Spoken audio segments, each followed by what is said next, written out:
So I believe everybody can achieve consistent contact with their shots off the fairway. And in this video, I want to share with you the 2 fundamental things that all great players do that you can do too. Anybody can learn it. And in fact, what I'm going to do today is I'm going to bring in a PGA Tour coach that takes junior golfers, lots of them, takes them to the PGA Tour and has created so many wonderful ball strikers. And he talks about these 2 things being primary to them achieving great ball strikes and consistent ball striking time and time again. I promise you anybody can learn these. But before I get into the video, look, if you're new to the channel, so your first lessons of mine, please consider subscribing. At least videos like this one every single week to try and help you improve your game. But you never have to remember a thing. I'll always put a free download practice guide in that description box below. Let's jump into the lesson. So, the audience, people are going to want to know, many people are struggling with contact. Yeah. Inconsistency, striking the ground behind the golf ball, topping it, thinning it. Yeah. When you're creating these beautiful looking golf swings that are really consistent, what is the first thing you kind of look for when if somebody's starting to struggle with this ball striking? Biggest differentiator between good and bad players is contact. Okay. It's without a doubt the biggest differentiator. Yeah. We could measure skill level without even seeing people swing by just having them take 10 swings on a line. Yeah. And you would find the elite players, and you would likely find the worst players. What would you notice? So with an elite player versus the average handicap player, what are you going to notice? I would notice, if the ball's on the ground, I would notice a divot pattern in front of where the line was. So we drew a line here. Yeah, if I just scratched out a line, right? If I just took this tee and scratched out a line right here, you would find the best players would have a very, very tight divot pattern on this side of the line. You would also actually notice the depth of it would be very, very consistent. Okay. So you could kind of start going through even the size of the divot and the depth of the divot, but most importantly, where does the club enter the ground? Okay. And then as the players get worse and worse, first of all, the divot pattern will start getting more scattered. You might find one that was in front, but you'd also find one that was behind. Got it. Or you'd find no divot at all. And you could probably find, honestly, the worst golfer in the world. If everybody took that test, the worst golfer in the world would be the person who took the divot, the furthest behind that. They don't have a chance, right? Yeah. So this would be a great test. So if somebody's starting out, or anybody who's wanting to improve the contact, maybe starting with a simple test. Yes. What happens if they're on a lot of people playing range mats? Yeah. What would you do on a range mat? You would pay attention, right? You could actually take chalk. Okay. Chalk line would be good just to start with, but it would be a very good place of looking at, okay, where do I need to improve? Yes. If I can't make proper contact, or if at least even can't get the club to hit the ground in the right spot, that would be the place I'd start. So in a second, Andreas is going to share with us a couple of things that tends to ruin most golfers' ball striking than anything else. But before we get into that, let me show you how you can apply what he's just said. So ultimately, you've got to get used to landing the club ahead of the golf ball in the same spot time and time again. So all I want you to do, and you can take it straight to the golf course, next time you're playing, I want you to make some swings backwards and forwards, paying attention to where your club is landing relative to the ball. You do this in the practice swings. Now I say paying attention, this is a really, really important point. I'm not saying try to hit ahead of the golf ball, because when I do, I see people chopping down at it. I want you, to make a swing. This club is swinging back. It's swinging on a beautiful circle. I just need you to pay attention to where that club is landing. If it starts to swing and you start landing it here, you're going to start to I've got a towel here. I put a towel here because this is something you can do on a driving range. You'll make creases in the towel. Or on a golf course, you'll start to see marks behind the line of the ball. And if it is, all you do is keep moving further and further forward until you start striking the ground ahead. Now, once you've done that once or twice, you simply get yourself up. You take that same feeling, right, and you get up to the golf ball and you think, right, I've got a feeling of what I need to do. I'm going to make a flowing swing, just like this, and we're going to notice, look, 4.5 inches, comfortably, ahead of that golf ball. So start with that first. Now that is super, super simple, but it doesn't work for everybody. There are a couple of things that tend to get in the way of your striking if that's the case. Let's jump back in the video and let's see what those are. Where would somebody start? So they understand now that they've got to strike the ball, then the ground. Yes. what would be the first thing you would do? You'd find the most people, they don't sway their hips enough towards the target at impact compared to where they started.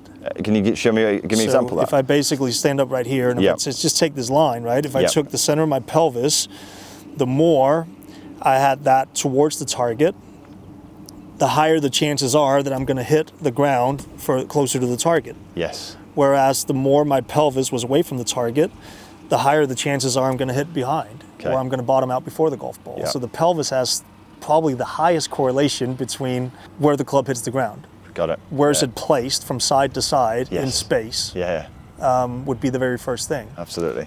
If somebody has no idea on where to stand, I would have no problem to start out with and just say, okay, impact is here. How about we just start there? Just to start with. Just to get a feel of it. Yeah, just to know, like, okay, crap, that's a lot of weight on the lead foot. Yes. That's way more than I've ever had. Yes. Okay, how about we start there and we learn how to move ourselves from that spot, just so I have some sort of space. Yes. Where I just know, okay, this is there, and I'm just going to learn how to coordinate these movements. I love that, because I think there's so many players that will probably be surprised at how forward they need to be. Yes. To actually strike it. For sure. So I suppose that what you're saying is that a drill like that is going to give them that experience really early on. Yeah. You know, and it's not natural to be there at the start of a golf swing, but actually just getting that sensation of where, okay, I've got to be at some stage in my golf swing, I've got to get right there. Exactly, right? Yeah. And it's earlier than most people think. Yes. So again, let's just start there and let's just pitch some shots and just get a feel for that. And then maybe we can start, if I know that, okay, 4 to 5 inches in front of where I start is where I need to end up. Yep. Okay, I need to get there soon, and maybe if I already know what that place feels like, then I can set up more normally and I can start moving towards that earlier. Yes. So I absolutely love that drill, starting with your pelvis way forward just as a drill to learn the feeling of where it needs to be at impact. And then gradually, once you've got that feeling, starting back here in your normal setup position, knowing that that's somewhere, the pelvis has to be somewhere over here, I just think it's absolutely brilliant. And you can see why it's the main factor that basically causes you to either strike the ball or not strike it. However, so you've got the line drill, you've now got the pelvis working over, but you're still not striking it. The second and final factor to look at is where your upper center is here. This kind of central part of your chest here. So you could have, for instance, your pelvis way over here. But if this center gets way back here, we can still strike the ground a long way behind the golf ball. I see this a lot. Conversely, if this center is way over here, we can definitely strike the ground a lot further ahead. So I would much prefer that than that, right? However, both are not functional. So if we have this too far behind, we're going to strike the ground too far behind the ball. And if this upper center is too far ahead, we're going to be coming too steep, but the ball's going to come out too low. Both are not very functional. So when we're setting up to the golf ball, this center stays central. It's right pretty much in the middle of your stance here. And what we want to do is we want to look after it. So when we're swinging, it stays pretty much where it is. As the pelvis naturally moves forward, this stays where it is. And as we're coming through, look, it's still there in the same spot.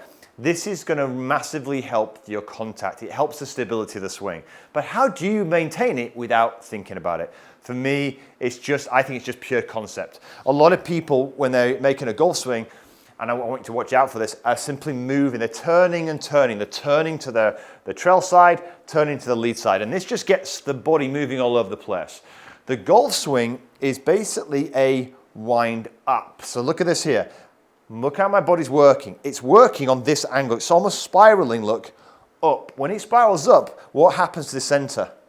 I'm able to make a beautiful turn, but I'm still, look, right over the ball. As I come back down now onto the golf ball here, where's my center?